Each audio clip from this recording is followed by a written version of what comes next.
Hello दोस्तों, क्या आप भी अक्सर सोचते हैं कि वर्जिश करें या नहीं, कितनी करें, कौन सी सही है?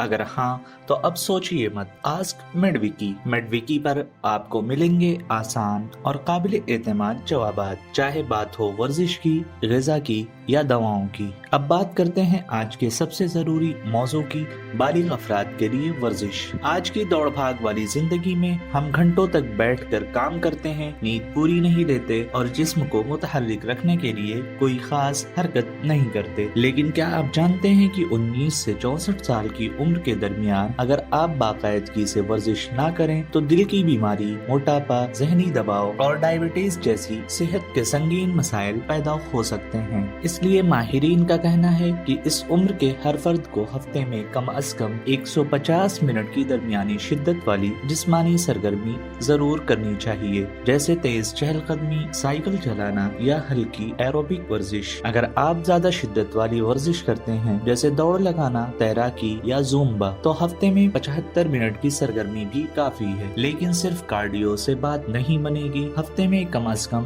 2 दिन ऐसी वर्जिश जरूर करें जिसमें आपके जिस्म के मुख्तलिफ हिस्से काम करें, जैसे टांगें, कोल्हे, कमर, पेट, सीना, कंधे और बाजू वगैरह। और ये भी जरूरी है कि वर्जिश को पूरे हफ्ते में बराबर तकसीम करें, यानी हफ्ते में कम से कम 4 से 5 दिन या अगर मुमकिन हो तो रोजाना कुछ न कुछ जिस्मानी सरगर्मी जरूर करें। सबसे अहम बात, ज्यादा देर तक बैठे या लेटे ना रहें। हर 1 से 2 घंटे के बाद उठकर थोड़ी चहलकदमी करें, स्ट्रेचिंग करें या कोई हल्का फुल्का काम करें। तो दोस्तों, वर्जिश सिर्फ फिट नजर आने के लिए नहीं बल्कि एक लंबी, खुशहाल और सेहतमंद जिंदगी के लिए जरूरी है। और अगर आपको अब भी कोई उलझन हो तो आस्क मेडविकी है आपकी सेहत का काबिले एतमाद साथी। इस मालूमात को लाइक करें, शेयर करें अपने दोस्तों और घर वालों के साथ और हमारे चैनल को सब्सक्राइब करना ना भूलें, क्योंकि सेहतमंद जिस्म में ही होता है खुशहाल जहन, और मेडविकी है हमेशा आपके साथ।